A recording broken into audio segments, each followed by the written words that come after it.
Hey everyone, welcome back to In the Alley. My name is Cody. Glad you guys are back for another video. I'm hoping the audio is fixed with this. I'm able to get my microphone through the big computer, so I hope it doesn't sound choppy. I know audio issues have been kind of a thing in the last couple of days, but we got some games to recap, and I think I'm going to have a rant after the recaps of both of these games, because while my stuff isn't up to par, neither is the indoor football leagues. So we need to talk a little bit about that, and then I need to go get a microphone myself. But with that, let's dive into our first recap. Tucson, New Mexico. Right, so this one, it started off with a bang. It started off with Tucson really getting after New Mexico, and then New Mexico suddenly being able to set in as Tucson started to have some blunders, and then it was kind of neck and neck there in the second half. We'll talk the stats and everything here in a minute, but let's game recap this really quick. Oh, buddy, those yellow jerseys are not it for me. I don't mind them necessarily, but the white name on yellow, that's just yucky. I don't mind the red numbers and stuff like that. There's a reason why the Chiefs don't have a yellow jersey, and this is the reason why. But yeah, stick with the red, at least in my opinion. It's too much for me. Tucson moving down the field, and they have to fall on a fumble as the RPO exchange winds up on the ground. Javian Lofton-Wilson, the new signing, or Javian Lofton, I guess is what he's going by now, with an in-route, Jalen Ellis finds him. Lofton does the rest. It is a touchdown for the Sugar Skulls. So far, New Mexico is moving downfield with ease on their drive. First and goal in striking distance. Jet sweep left side for Isaiah Crocker. A flag will negate it. He did get into the end zone, but there is a flag. Offensive lineman goes down for New Mexico, and now Maurice Jackson. He has to play both ways here. We talked in the preview that they were already short-staffed. 22 players, and you have an offensive lineman go down. I said this, the health of this team is quickly deteriorating. Something to monitor here. It's a bad snap and a fumble. Kendricks Gladney scoop and score for the Sugar Skulls. 14-0 Tucson. They start to jump on him. Jerome Johnson delivers a nice pass to Damon Street, and he takes a shot, but it's a nice catch. He has a first down. You could hear the pads clang when he got tackled. Well, I got pushed into the boards, dare I say. Tucson's defense is getting after New Mexico. They've got a lot of pressure early. They're blitzing pretty crazily, and Jerome Johnson's having to scramble and get out of the pocket here. Penalties, injuries, turnovers. New Mexico just kind of shooting themselves in the foot here. There were some penalties in this game as well. We'll talk about that in the stats portion. Huge sack for Rafiq Abdul-Wahid. It's fourth down and the entire field. So Jerome Johnson just ran backwards and trying to, slither his way through. Didn't work this time. Abdul-Wahid with the sack. Ben Derby on for a long field goal. It's blocked and recovered in the end zone by Isaac Anderson for the touchdown. I think Abdul-Wahid got the block on that as well, so he's doing yeoman's work on that drive. Tucson leads 21-0. Next drive for New Mexico stalls out again, but Jerome Johnson, he does it himself. He gets down to the 2-yard line as he weaves through the defense. It's a first and goal. Another bad snap, but this one doesn't matter. Johnson yeets it to Damon Street, and New Mexico is on the board. And then looks like the stream goes to commercial as they're kicking the extra point, and we have to figure that out. 21-6, though. They miss it as we come back from the commercial. Demisio Ewing is a nice return for Tucson. New Mexico wants to challenge if he fumbled against the wall or if he touched into it. The broadcast doesn't really know what they're talking about. Ewing goes into the wall after being touched by Greg Dent and then eventually tackled by Keandre Hall. There shouldn't be a fumble here. He's touched out of bounds as he touches the Dashers. And then the cha-cha slide. That's nice. I like that. The cha-cha slide with Tucson's offense all doing, one hop now, y'all. One hop this time. I love that. Got to admit it. Jalen Ellis, RPO keeper, right side. He's tackled inside the 5. Brandon Mackey around the right side. He goes in for the touchdown. Tucson just looks good right now. 28-6 is our score. Chupacabras come alive, though. LaJames White pinballs off defenders and finds his way left side into the end zone. What a play, man. LaJames White is a baller. The runs that he has had early into this season, only 2 games in, he's had some highlights already, so kudos to that, man. 2-point conversion is good as well. 28-14. New Mexico suddenly only trailing by 2 scores now. Click over to the IFL website. There are no live stats. We'll get to that. One play, one touchdown. Brian Smith is behind the secondary. Draylon Ellis lasers it to him. 35-14. Tucson back up 3 scores. New Mexico needs points here and to get a touchdown before the half and get back into this. And oh my God, Jerome Johnson says, "Hold my D," as Marshawn Lynch leaps into the end zone. He just back and forth, sideline to sideline as he goes into the end zone on the right side. 21-35. New Mexico, again, trying to stay within these 2 possessions. New Mexico gets back into this. Greg Dent picks off Ellis, and New Mexico can put even more points on before the half. Let's get weird in Albuquerque. C.J. Jefferson will do just that. He hauls in a touchdown with the defender on him. Momentum seems to be shifting a little bit. Chupacabra's back into this suddenly, 35-28. The broadcast says arena football instead of indoor football. They're about to get Kevin Guide. It's the indoor football league, man. They keep saying arena football. They did it throughout the broadcast, too. Ball slips out of Draylon Ellis' hand just before he can throw. Seen a lot of that this season. And I got a football from the Barnstormers this past weekend. It's kind of slippery, man, so we got to kind of monitor that. Ellis does fall on it, but Tucson, they're starting to shoot themselves in the foot here. Handoff to Mackey will drain the clock at halftime. It's still 35-28. Tucson will take the lead into the locker room, but New Mexico gets it. And then they will start their drive. They're working their way downfield to start the second half. And Aaron Jackson with a diving interception. It was one hell of a highlight. If it's not already on social media, look for it, because that was one hell of an interception. And to have that guy who played for Duke City come back into Albuquerque and just intercept a pass like that, it's got to be a little satisfying.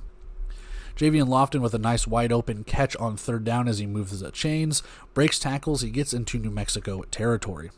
This broadcast loves calling every New Mexico player David Brown. So David Brown's number 17 on the team, and there was like 3 times throughout the broadcast they're like, "Who caught that ball? Was it Greg Dent?" Because it was Greg Dent who intercepted the pass earlier, and they're like, "That's David Brown." And they're like, "Who got that tackle? That's David Brown." It's like, he's a wide receiver. It's not. So David Brown plays a lot of positions, apparently. Tucson drive stalls out. Kevin Macias is out for a 35-yard field goal. He hits it. 38-28, Tucson. And then not the Easter basket. Oh, God, no, not the Easter basket. Someone got hit into the dashers. I didn't see who it was. And little tiny Hostess donuts just fell all over the turf. We need to cancel the game because that is an act of treason right there. But regardless, David Brown, he did pick them up. And it was David Brown this time. He picked up the donuts. Good man.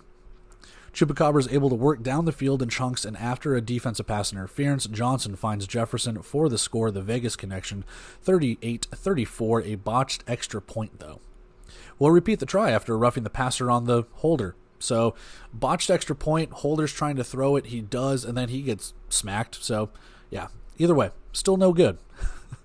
Tucson avoids disaster as Keandre Hall has a safety called short for New Mexico on third down. So Keandre Hall had a safety, but they called Draylon Ellis down at the 1, which, look, as a former Pitt State alum, make that a safety. Do good by my guy. I swear. Just do it. Once a gorilla, always a gorilla. Macias is out for a long field goal. It's no good. New Mexico has a chance to make this a game here, but they won't. Tucson forces a 3-and-out. Derby is out for a field goal for New Mexico. It's no good. Tucson takes over. Side note, Ben Derby's having one hell of a season, and not in a good way. He's been put in some really rough spots to try and kick some field goals and flip the field and stuff like that. I'm not sure if he's even made a field goal. He might have made one so far this season, if that, and man, I'm not talking bad or anything like that. It's just the situations he's been put in. It's really poopy. Tucson not doing much either. 3-and-out with Allen Love sacking Draylon Ellis on a 3rd and long. Macias' field goal attempt is no good. Greg Dent returns a kick to midfield. Jerome Johnson airmails a pass to the end zone. Breon Murray picks it off, and he isn't touched. He's down in the end zone. He doesn't get touched. He returns it all the way past midfield to the 15 of the Chupacabras. New Mexico is going to challenge and say he was touched down, but they lose it. There's not enough evidence. Tucson will start in New Mexico territory. Brian Smith wide open. He is down to the 2 with a catch. Mackey will take it home with a 2-yard rush. It's 45-34 Tucson. New Mexico needs a comeback here, down 11. Need a score and a stop. 1-minute warning with New Mexico knocking on the door. Crocker hauls in a 4-yard touchdown pass. Tucson challenge and fails. 2-point try, no good. 45-40. Sugar Skulls have a chance to end it, and they will. Tucson's going to run out the rest of this clock, but Ellis didn't know the kneel down rules. He took a kneel down, and the clock stopped. So then they handed it off to Mackey. He gets the first down. Game is over. 45-40. Tucson takes it. Let's go take a look at our stats and kind of talk about this game a little bit further. All right, taking a look at the stats over the screen here, and Tucson will lead wire to wire, but New Mexico did make it a close game. Look at the score up above, and it won't do it justice, but 28 points by New Mexico in the second quarter. It might go unnoticed, but that's a really good opportunity for New Mexico. They just couldn't really do much going out of the end of the first half. A lot of that momentum kind of died out. They had some 3-and-outs there later into the game, and they just couldn't capitalize when it mattered. Another game and another opportunity for them to win late into it. Couldn't take advantage. We'll see if that becomes a theme throughout. But on the flip side, Tucson, again, leading wire to wire, able to pull out this victory, jumped over New Mexico early and kind of rode that to a victory here. So getting off the mat from what happened with them against Vegas in their first game, and they get into the win column for the first time this season. Taking a look at our game leaders on both sides here on the left side of the screen. Draylon Ellis only threw 10 passes. And here's a caveat really quick. These stats, all mine. I watched this entire game, corrected all of the stats, did everything. There's no box score for this game. Shame on the Indoor Football League for not having this. They do this they've done this a lot. And it boils my blood that they cannot have someone that can do these stats within a game, within anything like that. Because I watched this game right before the Arizona and Fishers game, and this is what I did.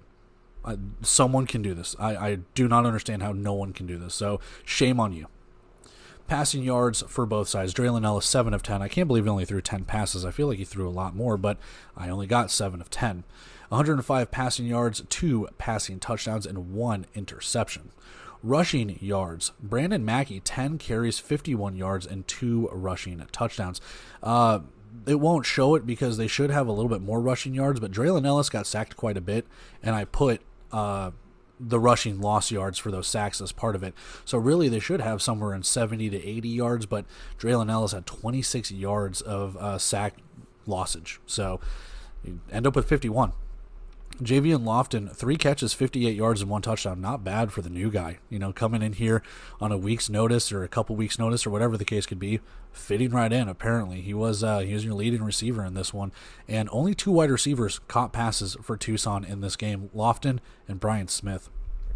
Jerome Johnson, your leading passer for the Chupacabras, 19 of 28, 156 yards, 5 touchdowns, 2 interceptions. Interceptions were killer. Turnovers were killer for New Mexico, again, early. What can you do? He's your leading rusher as well. 5 carries, 37 yards, and 1 touchdown.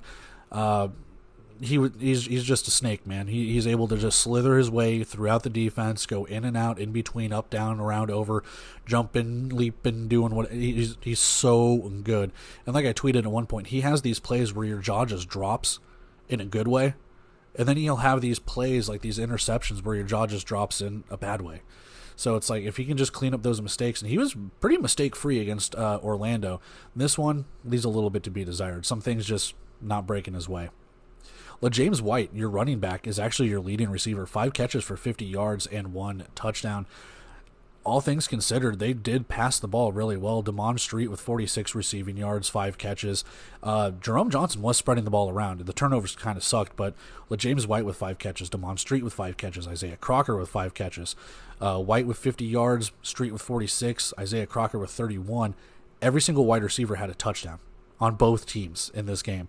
Lofton, Smith, White, Jefferson, Street, and Crocker all scored a touchdown. That's insane. Taking a look at the team stats on the right side, in terms of first downs, 6 for Tucson, 9 for New Mexico. Not a lot of first downs for Tucson because they scored some defensive touchdowns, man, and special teams touchdowns. So you don't need your offense too much when your defense and special teams are picking up the slack there. Weirdly enough, from what I could gather from the stats that I took, both teams identical things on 3rd and 4th down. They fairly decent on 3rd and 4th down. There were some 3-and-outs, there were some 4-and-outs and stuff like that, and some missed field goals and what have you. So that's where we have it.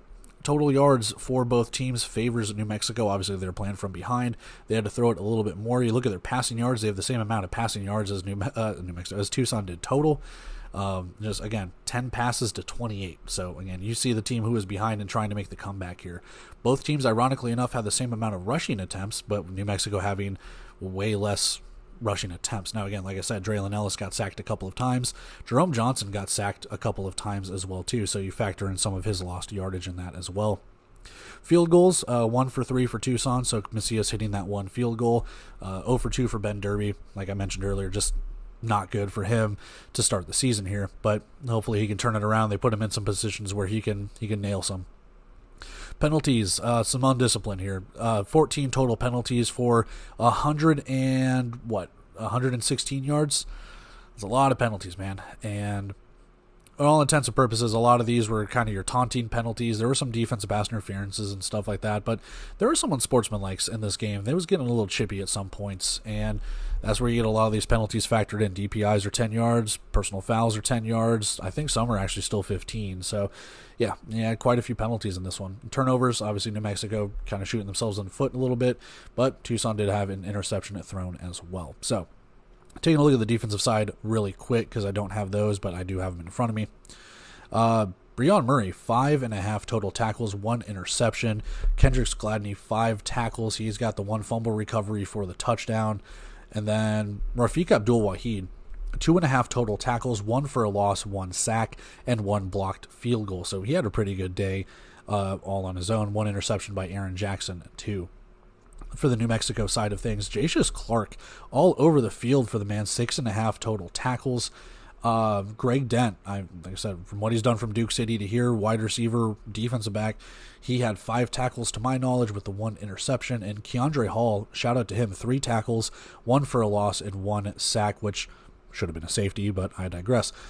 That's kind of where we have it, man. Some pretty good defense, all things considered, knowing that the offenses were 40 points, 40 plus points here. But that's where we're going to leave it. Let's go take a look at our bet and see if we won that. And then we will go and do recap number 2. Tucson money line on the pick'em. All right, recap number 2. And I was at this game. And we got to talk about this one too between Green Bay and Iowa, because I watched this game. A lot of people didn't, because they didn't really have access to it, or I guess the access they had to it wasn't working. So again, we'll have a rant about that in a minute. But we need to talk about Iowa and Green Bay here. We're going to start off with Iowa in all red. I love it. Compared to New Mexico, I love these uniforms. Something that Iowa hasn't done in a long time, at least in the last couple of years. Yes, they've gone like the current uniform that they have, and I know I'm rambling really quick, but with the wings and the propellers on the pants, they've had those for a couple of years now, but it's really just been your black jersey and your white jersey, and sometimes they go gold helmets, gold pants, which they should always wear, but it's always either an all-black ensemble or, black helmet, white jersey, black pants, black socks. To be in all red with gold helmets and black socks, kudos, Iowa, thank you. I don't know why I did Italian right there. I'm not Italian by any means, but recap time. Iowa's in all red. I love it. DeMylan Brown, however it's pronounced. I'm going to say DeMylan until said otherwise. DeMylan Brown starts. He's at a wide receiver position, kind of your running back wide receiver hybrid. That's kind of cool, knowing that your third string quarterback's in. Trayvon Alexander with a nice catch and a Brown big side left run. I typed that wrong. Trayvon Alexander had a really nice catch, and then Brown goes big left side run to the 1 yard line. Option pitch out to Brown. A beautiful option pitch, by the way. A beautiful option pitch. And he is in. Touchdown Blizzard. That was easy. 7-0 right off the bat. And automatic Andrew Mevis nails the deuce in the ensuing kickoff. 9-0 Blizzard. They're already out to this one. Iowa, they've got some nice running by Bryant Lele. So you'll see that throughout the game, but the dude's a beast. Drive stalls out, 4th down and completion gives the ball back to the Blizzard. Behind the defense, wide open, Drayshawn Hudson, 1 play, 1 touchdown for Green Bay, 16-0 Blizzard. Rubidoo is picked by Bracy, bad to worse, even worse. Twisted Sister is playing on the arena music. Kid behind me goes, I know who this band is. This is Kiss. Kids. Sidearm throw to Trayvon Alexander. He crosses the plane to the goal line. Another touchdown for Green Bay. 23-0 as we start the second quarter. Yikes. Bryant LeLay with some nice runs, but a third down quarterback draw is not the play call here. Fourth down, Reed comes out for a field goal and no good. Iowa, they are reeling right now. Iowa's defense, though, will force a 3 and out after the change of possession, and a couple of Green Bay penalties, too. Mevis comes out for a long field goal attempt. It's no good. Iowa has a chance to get on the board here. Iowa will show signs of life as the Barnstormers here have Bryant LeLay and Curtis Ravenel making some plays, and then McKinney hauls in a fourth down catch to the 1-yard line. Curtis Ravenel will bring in the first points for Iowa tonight, 23-7, Blizzard trailing, but no shutout here tonight. Green Bay will move down the field with little resistance. Liam Thompson quarterback run left side. He goes in 30-7. If Iowa can score here as they get the possession before the end of the half with one timeout left, get the ball back to start the second half, they can make things interesting. Rubidoux scrambles third down and laterals to DeMontre Martin. So this was challenged at one point. It's a huge gain. It's a first and goal, 5 seconds left in the half. But Rubidoux was running, laterals it to Martin. They said it was going to be a forward pass or something. They threw a flag, if I'm not mistaken, or it was a challenge. And all intents and purposes, the failed challenge, I can't remember if it was a challenge or not, but yeah, that's what happened. So, laterals, work them in, baby. Martin gets into the end zone, a touchdown Barnstormers, 30-13 after a failed 2-point conversion. Mevis comes out for a field goal to end the first half for Green Bay. No good again, 30-13 as we enter the break. Pass interference moves the chains for Iowa to keep their second half drive alive as we start off, and a pass tips off a wide receiver, and DeMontre Martin comes down with it. I think it was off McKinney, if I'm not mistaken. Touchdown Barnstormers, missed 2-point conversion again, 30-19. A Blizzard still leading, but it's closer than it's been in a while. Green Bay able to move into Iowa territory, but not much else. Mevis on for a field goal. He misses again. Iowa trying to claw back into this, and a huge fourth down catch by Simmons makes it first and goal for Iowa.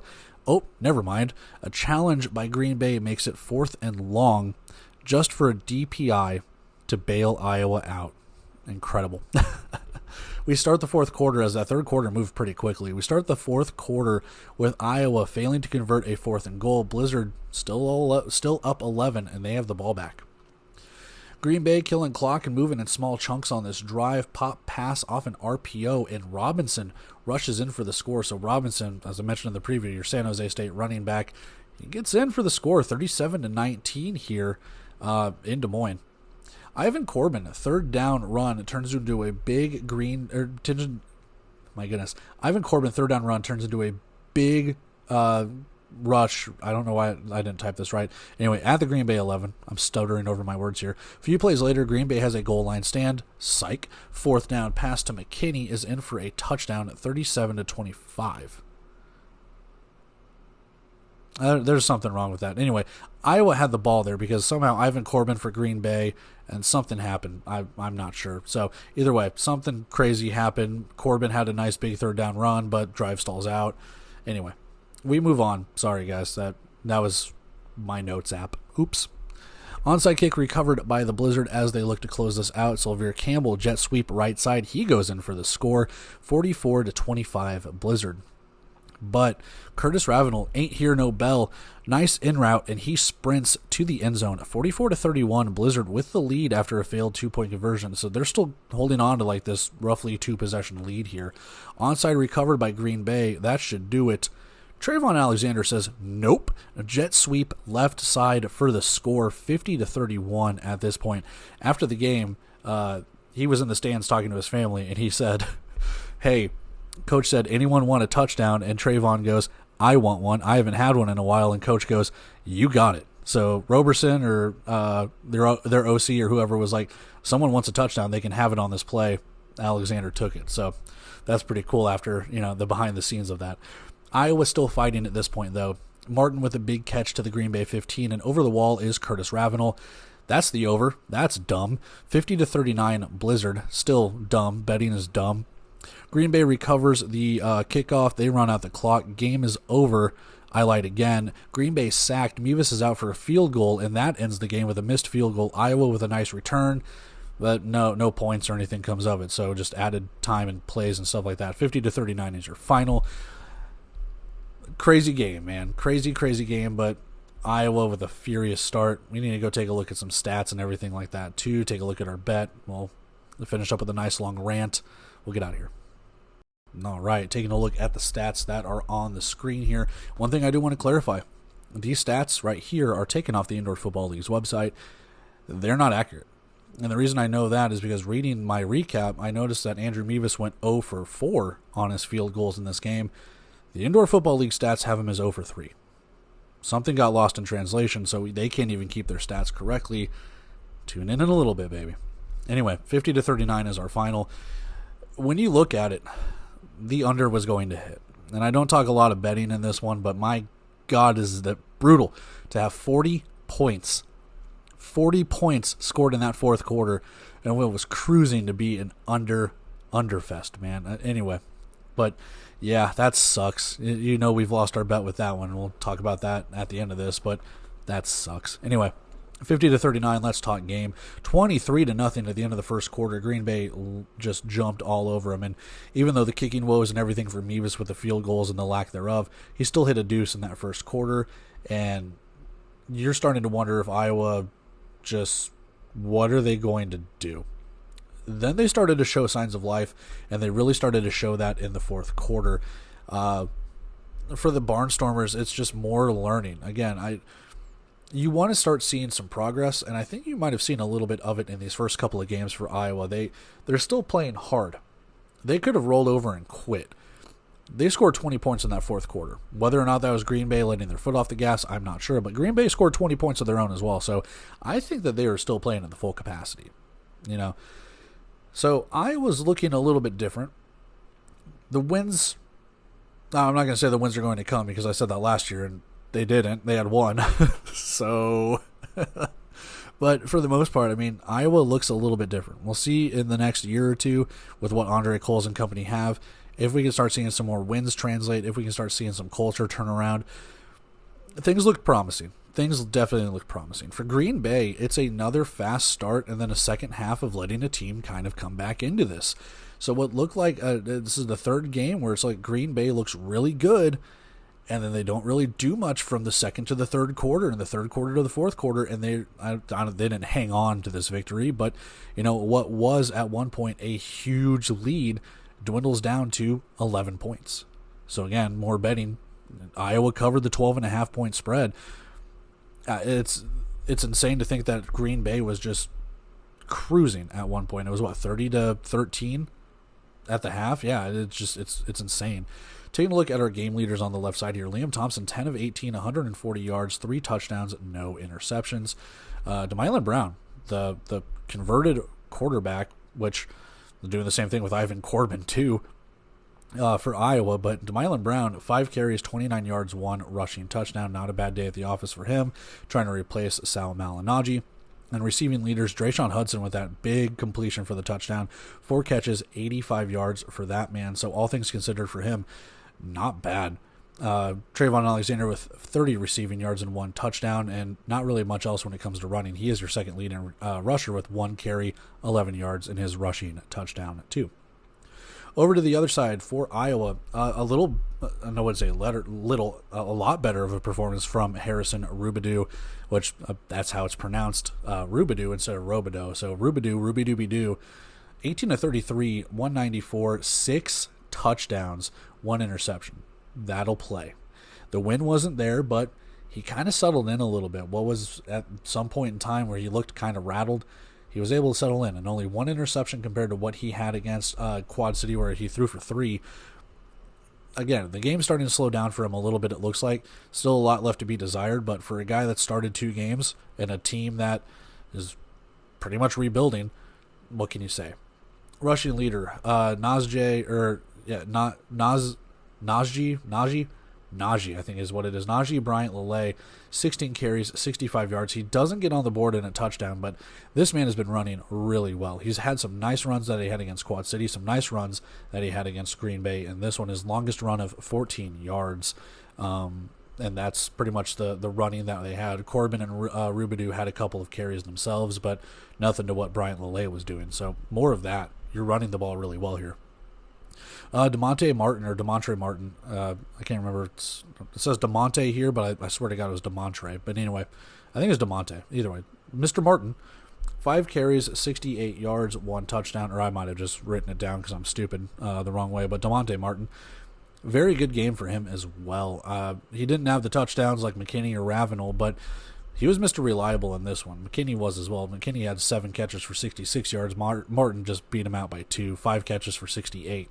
Overall, the passing game for Iowa looks pretty good. The wide receivers look good. It's just they need to build more chemistry, and the defense needs to get off the field every so often to give their offense more time to shine here. Taking a look at the team stats on the right side, 10 to 12 in terms of first downs. Third downs, I try to take these at the game, but friends and stuff like that kind of I don't know if these are accurate. That's all I'm going to say. 3 for 10 for Iowa. They were living and dying and kind of dying on third down, but they were converting fourth down a little too well, it seemed. 4 for 7, over 50% on fourth downs. Different way for Green Bay. 0 for 3 on fourth downs, 2 for 5 on third downs. So when they didn't get into third and fourth down a lot, but when they did, it was a little tough to convert.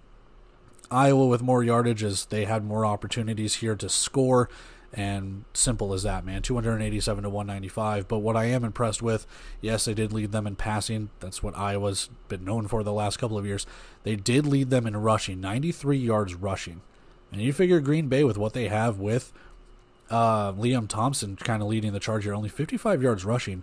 That's something to hang your hat on if you're Iowa's defense. Now, again, did Green Bay pull punches and let their foot off the gas? We don't know, but only 55 yards rushing for Green Bay. They did have a huge lead, so again, we do have to take that into consideration as well.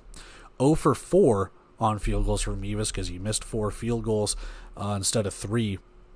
I don't think Reed... I think Reed came out for a field goal, if I'm not mistaken, didn't he? Let me check my notes really quick, because I swear to God he did. Because it was one of the first things that he did. Reed comes out for a field goal and he misses, right? Yeah. Either way. Stats are wrong here, man. It sucks. The 1 turnover, the 1 interception that Rubidoux threw, and that's really it. Not really much else. Penalties, there were some penalties, but I don't trust the accuracy of those either. 6 for 17. I think there are more penalties on Iowa than that. So again, take this stuff with a grain of salt because this is off the Indoor Football League website, man. But that's where we have it. Let's take a look at the defensive side of things, too. We have 7 total tackles for a loss for Green Bay. Jonathan Ross had 3 of them. Trent McGee had 2 coming from the defensive secondary, the defensive backfield. 9 total tackles, it seems, for Trent McGee on this one. Reggie Bracey with a 1 interception. Sean Mustin also had a tackle for a loss. Taking a look at the Iowa side of things, 2 tackles for a loss for them. Jacarius Smith, 5 total tackles. Edmonds had 1 sack. And 1 tackle for a loss with that sack as well. But otherwise, not too much else in terms of a lot of other things. Defensively, Green Bay had quite a few players at least get 1 tackle coming out of it. So, all things considered, again, Green Bay pretty much dominated. They kind of let their foot off the gas, but also they weren't doing too much when they let their foot off the gas because Iowa responded. So, that's where we have it. Let's go take a look at our bet. We need to talk about some stuff, and then we'll get out of here. The hooks, me bucko. All right, so I've been wanting to make this video for a minute, or at least like this segment for a minute. I will say this until I'm blue in the face. The reason I do this is because I love this league. I would not deck out my entire room. I wouldn't deck out all the footballs. I wouldn't go to these games. I wouldn't get the mini helmets and make my own mini helmets. I wouldn't make my own banner. I wouldn't do all of this stuff if it didn't mean I didn't love the Indoor Football League. But when push comes to shove, there's some stuff you need to call out. And there are so many things that are still wrong with this league that you just need to call it out. No one else calls this out. And that's the thing that kind of makes me mad. Because, yes, there are people that kind of draw some, ire towards stuff, but the fact that there are so many things still wrong with this website, the Indoor Football League website, there are some promises that are not being kept, and there's just lack of, knowledge, or what do you want to say, like lack of stats. We'll get into it, but like just it doesn't breed well for like fan engagement, dare I say. And that's the thing, because like, yeah, cool, you're promoting the IFL Cup and that's great, promotion. But have you, as anyone that watches my videos at least, have you guys seen promotions for the Indoor Football League Network? Do you guys know what the Indoor Football League Network was supposed to be this year? Because if you guys thought the Indoor Football League Network was supposed to be everything digital for the Indoor Football League Network, you would have known that from a press release from, a month or two ago? So here's what it entails. The Indoor Football League Network will be, will host a growing library of league-produced content, including full game replays, which they're doing. Okay, cool. 7 days after the original broadcast. Now, I've gone back on my word on this because I did say, hey, this is really cool. You can still watch it for free, and you can. However, we're going to get into in a minute. The reason I do not like this is because people want to watch their games even a day after. If you weren't able to watch it on Yahoo, you're SOL, unless they put it on a replay on their 24/7 live stream on YouTube, or if you're able to catch it on Yahoo Sports on their website or whatever, Fast Channel or whatever. There's no on-demand thing until a week later when it's put on the Indoor Football League Network.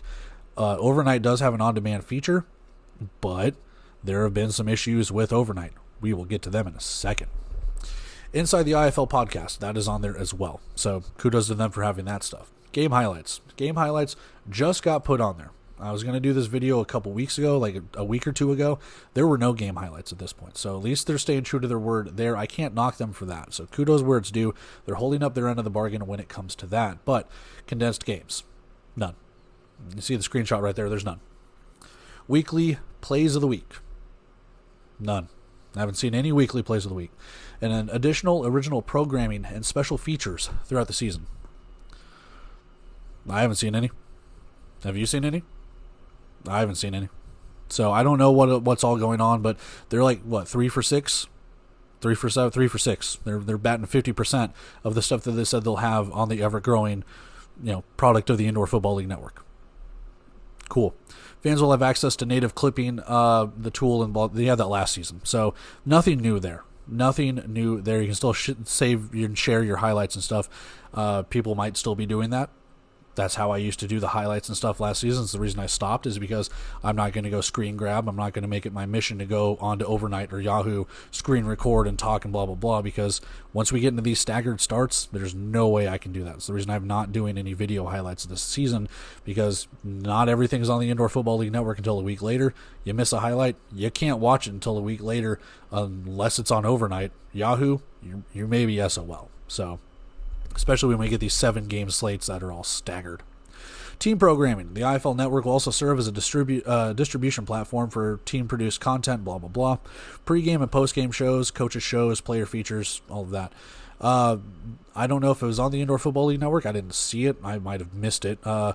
Coaches' show for Kevin Guy and the Arizona Rattlers. They have their own podcast. I think it's called Uncoiled, if I'm not mistaken.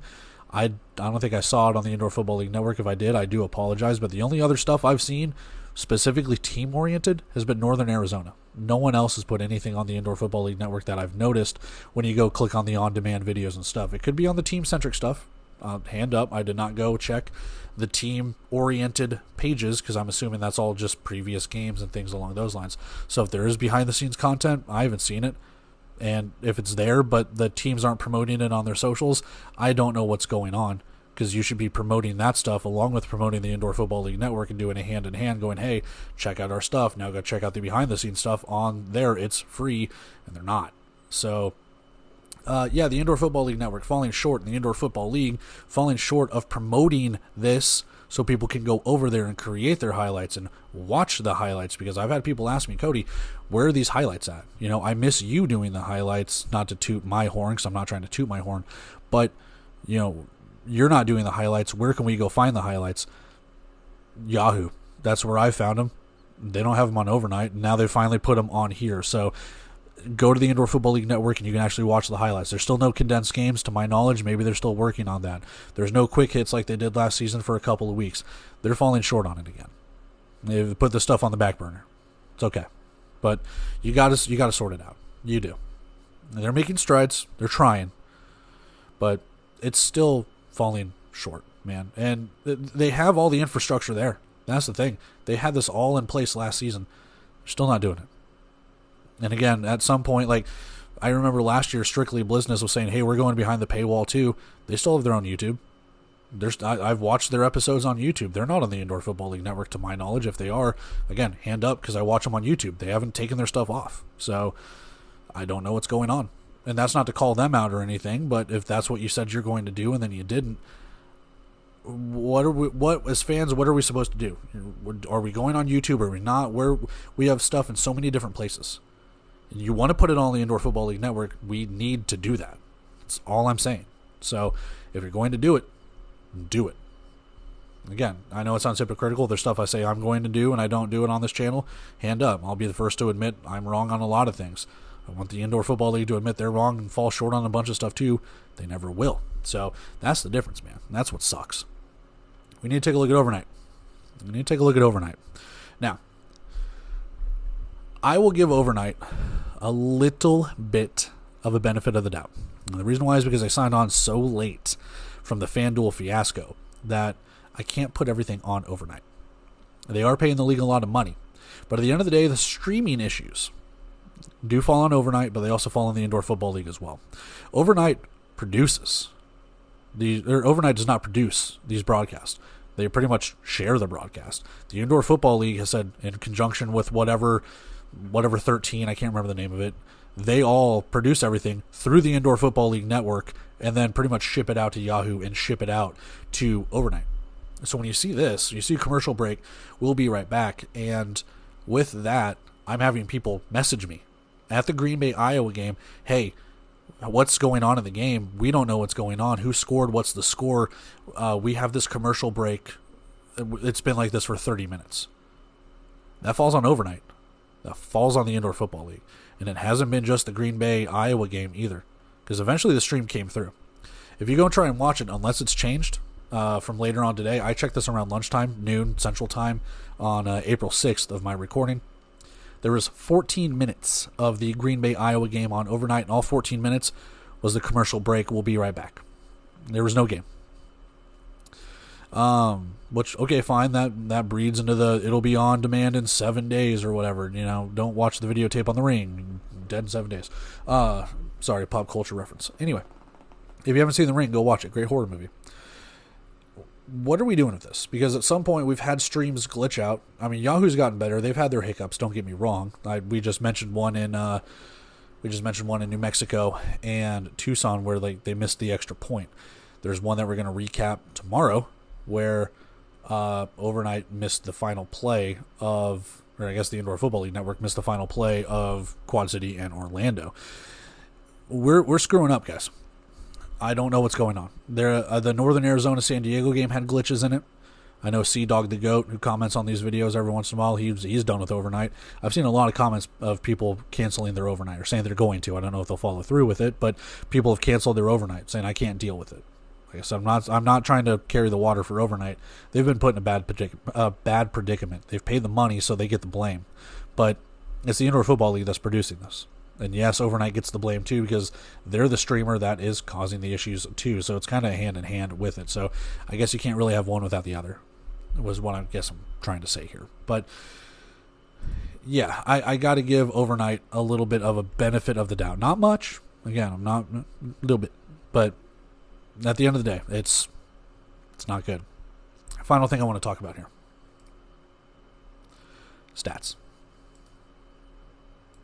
If you've seen my tweets, if you've seen anything like this, you know I try and keep tabs on 25-man rosters. I try and keep tabs on as accurate of stats through the previews, recaps, everything like that, because that's the lifeblood of this sport. It's the players making these plays, having the accurate players make these plays, and giving them the right stats, the right film, the right everything, so they can be that player that goes off to the UFL or the NFL, and you're doing them a disservice if you cannot get them the right stats.